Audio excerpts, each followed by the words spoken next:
Hello everyone, welcome to today's lesson on interest. Alright, so interest is pretty great because it's pretty much making your money get you money for free.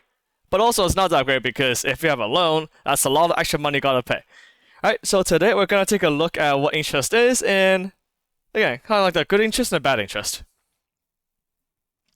Alright, so now the bad interest, right, is a fee charged by a bank when you borrow money from them.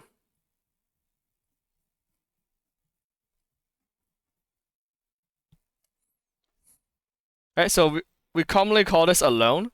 Right, so this is things like your credit card or buying a house or mortgage, the money you have to pay to the bank, or student loans. However, sometimes the bank will pay you stuff for keeping money in them. Right, so it can be both good and bad, right? It's extra money you have to pay for the money you borrow, or it's money that the bank will give you for putting your money in the bank. If you're curious why banks will give you free money for it, it's because the money you give the bank will use it to invest on their own things. Right? Because the bank is still a business. They still need to make money somehow, even though they are a bank. Right? So what they do with your money is that if you give them money in their savings, that's essentially money for them to use on something else. Of course, the money is still there. If you want it back, they will just give you the money still anyways. Right? So that's why they kind of reward you for giving them money, essentially. Right? Of course, we got a simple interest. And so this is a quick way to see like, oh, this is the amount of interest you can earn or pay. So for example, if 8,345 dollars is borrowed for the following time frames here, how much would the total money be loaned at the end of each period? Okay, and interest, we just multiply the principal, so the initial amount, by the annual interest rate. It's usually a percentage and it's annual, so every year. And T is always in years. So let's see, 2 years. So the interest here is the principal, which is 8040 times the R, the interest rate, which is 7.5%. Alright, 7.5% is just divided by 100 times 2 years. Alright, so after 2 years, the interest you have to pay is 1,251. So the total, alright, is you add that to the initial amount of money loaned.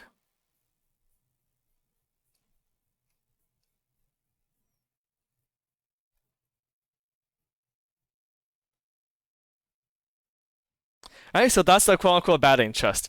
Yes, you only borrowed this much money, but because banks will always charge you interest for taking out money over 2 years at 7.5%, you have to pay this much back. Alright, so again, it's great because you get some money right away to spend, but you have to pay more back in the future. How about if it's not in a year? Alright, so 8%. So look here that this is 7 months. We have 12 months in a year, so it's actually 7 over 12. Alright, so remember, it's always relevant to 1 year. So 7 months is just 7/12 of a year. Yeah, and as you can see here, the less time it takes you to give the money back, the less interest you gotta pay.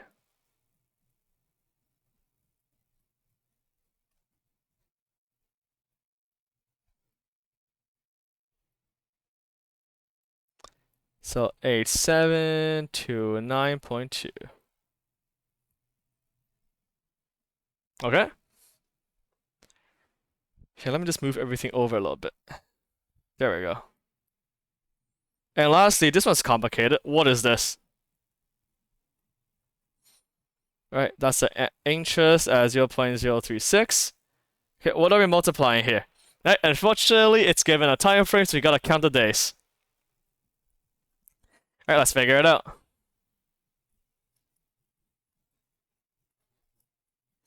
So in January, alright, we start on the 27th. So 27, 28, 29, 30, 31. There are 5 days in January. February is 28 days because it's not a leap year. In March, we got 31 days. April 30 days. May is 31. June is 30. July 31. August 31. September 30. And on October 26, right? That means in October, there are 26 days that you borrowed. So in total, it's 273 days. Right? And because there are 365 days in a year, the time here is 273 over 365. Right? Again, you never have to do this by hand. Ideally, the bank do it for you, but if you ever need to, this is how you'll do it.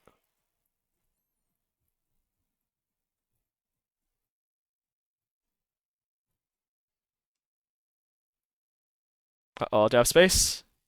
Yes, I do.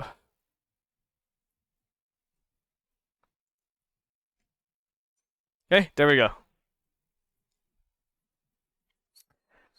Okay, and we can go backwards as well, right? So once again, that's our formula. Our goal here is we want to find the annual rate of interest. We want to find out what R is. Right, so we know that's the T.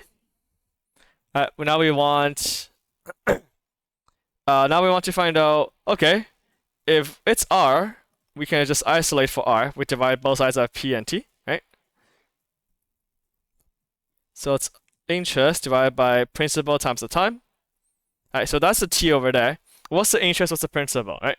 Because we earned $61.65, that means the money earned must be interest, which means that this right here must be the principal.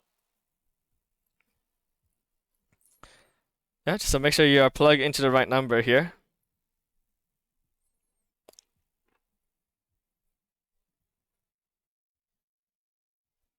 Alright, that times the time, which is 250 divided by 365. Alright, so be careful when you type all this into the calculator. You should get 0.06. Alright, or 6%. I'll take both answers. Okay, so now that's simple interest. The more interesting one is the compound interest. Alright, and now with compound interest, right, it's a lot more powerful, right, for better or for worse. So here's the formula. So right here, that's the total amount, not just the interest, right? So this is the P, that's the initial amount you put in, the principal, right? A is the total amount at the end after the money you earn from the interest is accounted for. R is the same. T is the same, number in years. And it's interesting. It's a number of times it's compounded in a year. Right, so here's what this means. Right, let's say 8K is invested for 3 years. Let's find the simple and compound interest. Right, and now for compound interest, it's compounded annually. Right, which means that annually means once a year. So this interest, the 6% interest, applies only one time every year. Alright, so let's check simple interest first. PRT.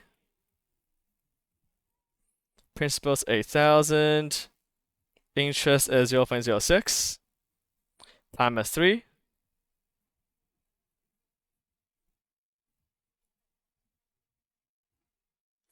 Compound interest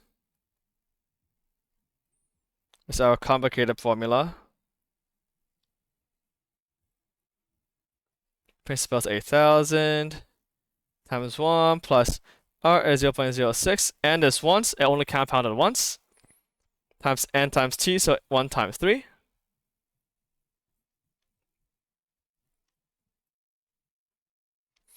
So right here, this is the final amount we earned.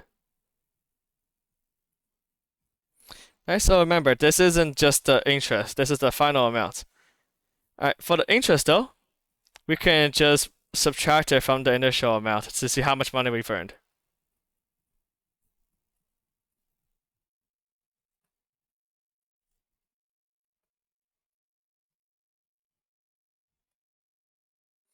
Right, and we can see that compound interest earns you more money. Right, and the reason why is because With simple interest, it's just here's your money, here's a percentage after this many years, that's how much you earn. But whereas compound interest, the moment you earn that amount after 1 year, that new amount is then getting interest again. Alright, so again, simple interest is assuming that the same base amount gets interest each time. Right, so if you have $100 as 10% each year, it's $10 each year, right? 100%, 10% of 100 is 10. So 10 this year, 10 next year, 10 next year. With compound interest, all right, let's say it's 10% again. 10% of 100 is 10. So after the first year, you have 110 total. And then the next year, it takes 10% of the 110. So that's $11 total. And you can see that compound interest, it keeps adding up. Right, but it could also be detrimental because let's say you have a credit card, right? The average credit card yearly interest is 23%. So if you don't pay a credit card back on time, you're getting charged 23% interest rate, which is ridiculous. Right, so always make sure you pay your credit card back on time. So let's say you owe 4,000. How much would you owe after 4 years if you have to pay that amount every single month? Paying every month means that it's being compounded 12 times in a year, right? If it's being paid every month, then again, 12 months in a year, so 12 times in a year. Okay, let's find our values. The principal, you initially owe 4,000. The interest rate is 23%. Compounded 12 times over the time frame of 4 years. Okay, so let's say you never paid off your credit card debt of 4,000. After 4 years, you can probably see it coming already. It's gonna be a big amount. Plug into a calculator. So yeah, after 4 years, if you never paid off your credit card debt, you're gonna have to pay, instead of paying 4,000 back, you're gonna pay almost 10,000 back. Alright, so it's very important to pay your credit card back. Okay, let's go for investing now. That's the fun part. Mr. C coin has a return of 12% compounded quarterly. Alright, quarterly means 4 times, right? So 4 times a year. What's the initial investment needed to become a millionaire in 25 years? Okay, so the final amount is 1 mil. Interest, N is 4, and the time frame we want is 25 years. Okay, want to know what the principal is now. Right, the initial investment. Okay, plug into the formula. So you have interest rates N times the time frame.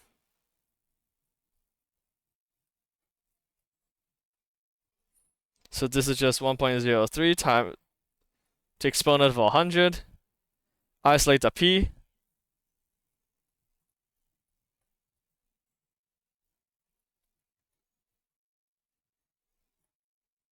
So if you put in 52,000, by the time after 25 years, you'll become a millionaire. Which is insane, right? You only started with 52,000, but after 25 years, it's literally 1 million. So compound interest is very, very powerful. Okay, so that's pretty much it for today's lesson. Again, interest, especially compound interest, is very, very good, especially when you're investing. Not so great when you're paying off debt or loans. Right? So always make sure to pay off your high interest loans. With that being said, that's it. So, good luck practicing.